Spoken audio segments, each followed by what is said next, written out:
Hey guys, welcome back to Rink's Garage. Today we're gonna go out to my dad's to the sawmill and see if we can cut us some planks for the back of the old 66. So we need, I believe, 10 planks about 98 inches long. He's got some oak that's already cut and dried. We just got to trim her down, so let's go check it out.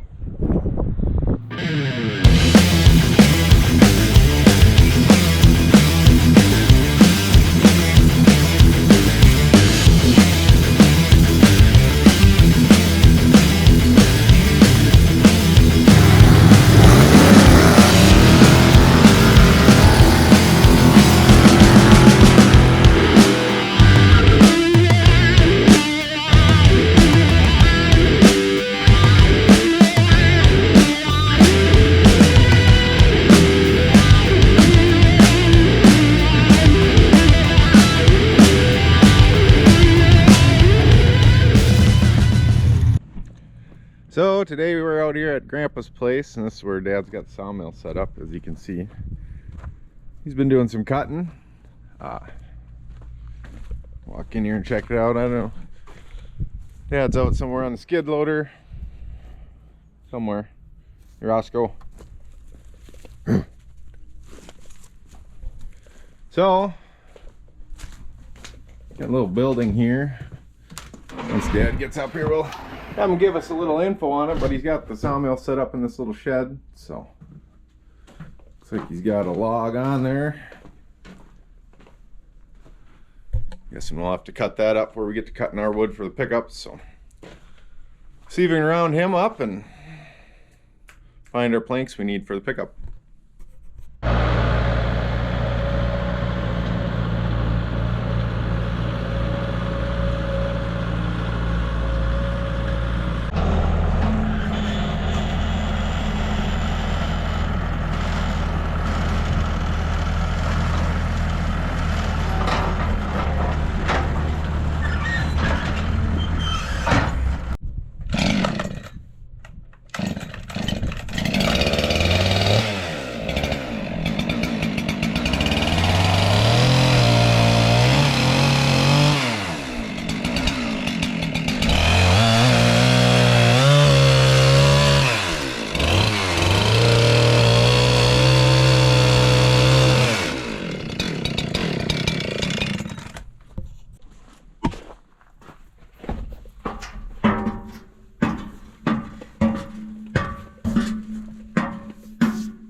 Careful where you step now. More holes in the floor? Some of them, there's some bad spots. Safe on this side.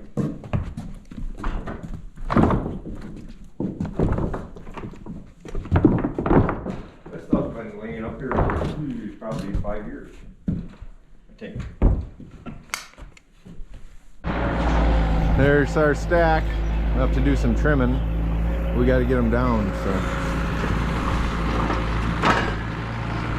bring the skid loader up here and we'll just stack them on.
view all the way up. Probably have to swing it that way so you don't knock the bell off.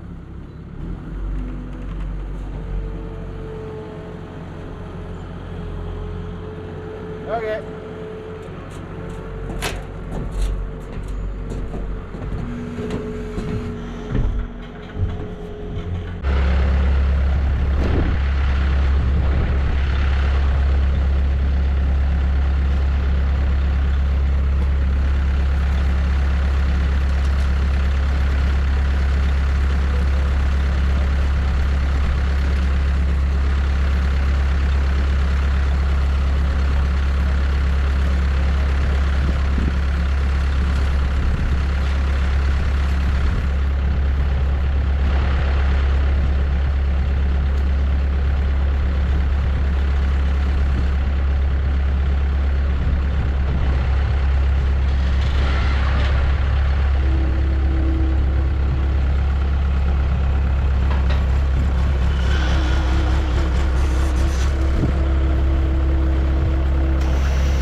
Let's go in the mill, check her out. Dad can tell us what it's all about.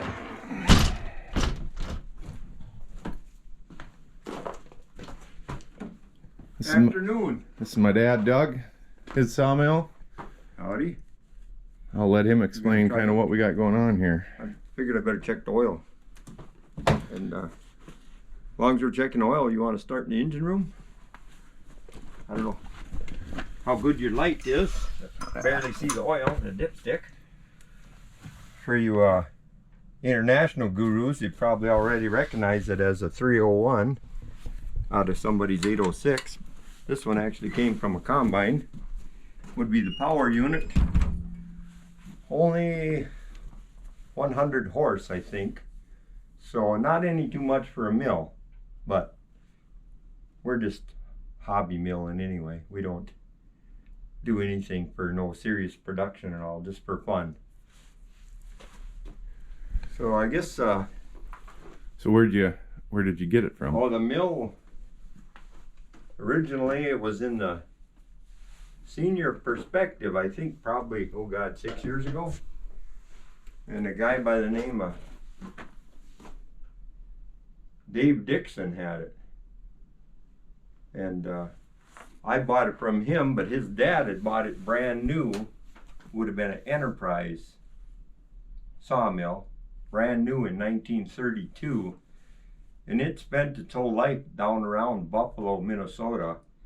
It is not a portable mill, so he said it probably spent 4 or 5 years in one spot back then, and then they took it apart and drug it or hauled it to another spot, and it might have sat there for another 4 or 5 years. Eventually it ended up on his farm, and they built a building over it. And that's where it was when we got it. I'd say 6 years ago probably. Yeah, so when he picked it up, it was basically got set up out here and none of this was built over it. So you use this sawmill to cut everything for this building, right? Well, the other sawmill started cutting stuff that this was used. We had another portable one that we did. Once this was, it did use it for finishing the building, I guess, between the two of them.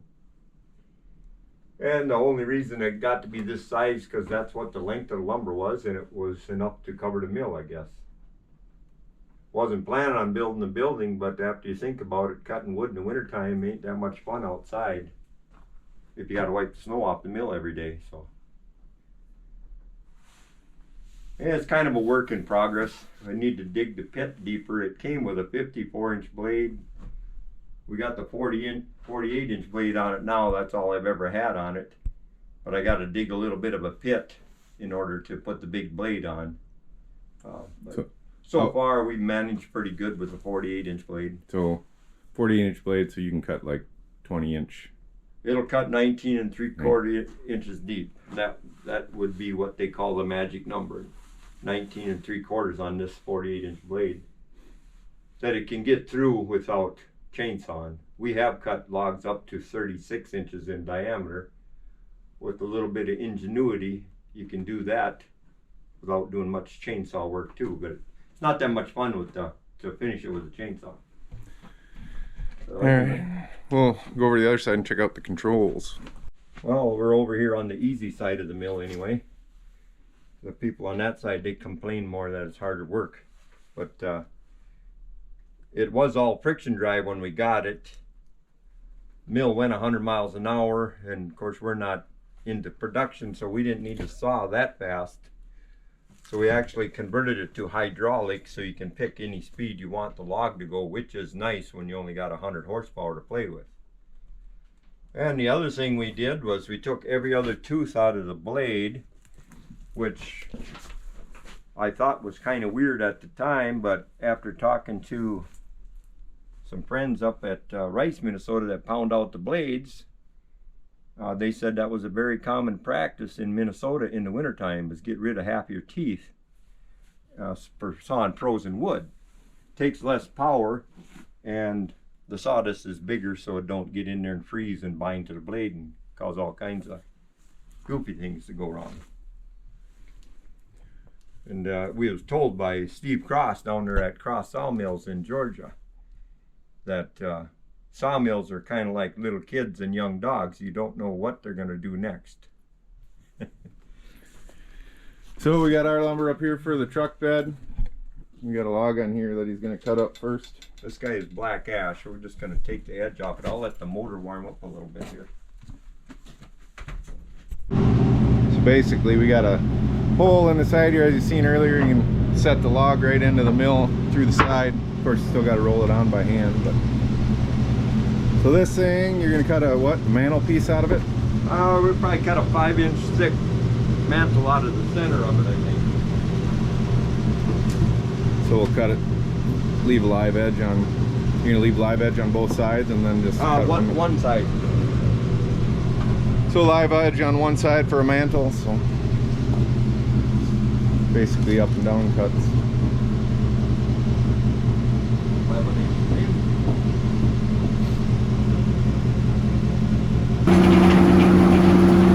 Just gonna knock the edge off that log. Just get the motor warmed up.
Go outside so we can hear this thing. She's got a bit of a straight pipe on her.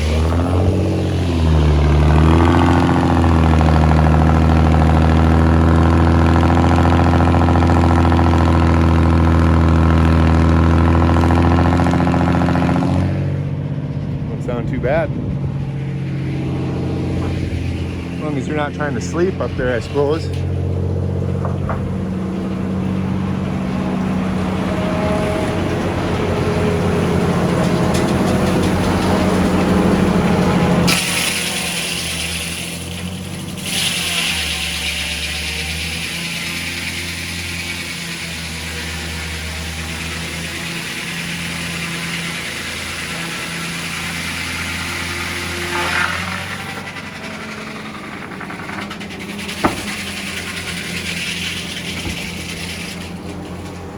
He's got that thing rigged up hydraulically too, so he can push or pull his boards either way as he's cutting them.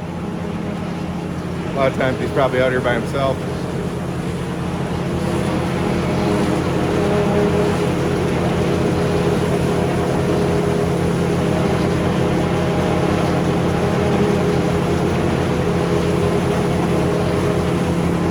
Then of course he's got the roller, so all the bark and stuff gets rolled out here and cut up for firewood. Gets stacked, and you got a pallet out here, but he'll stack it on a pallet, stockpile her up for winter. There's a wood boiler over in that shed. Actually, I think he's got two of them. One there, one over there. Heat the house and everything, so pretty much uses it all up. Oh, there's our mackerel.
So basically these planks, we just got to straighten off one edge, then I can run them through the joiner and cut them down to what size I need for the truck. So yeah, it might have worked a little since from drying process. So we'll just clamp them on, run them over to the edge of the saw and just straighten them off on the one edge. Then we'll come back, stack the rest of these on, do the same.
Well, we got everything trimmed down, so decided instead of running everything through my little planer, Dad's got this big old antique planer, so we're gonna belt the G up to that, run them through and get them close. So then I should only have to make a couple passes on mine, but get her hooked up.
Well, we got everything ran through.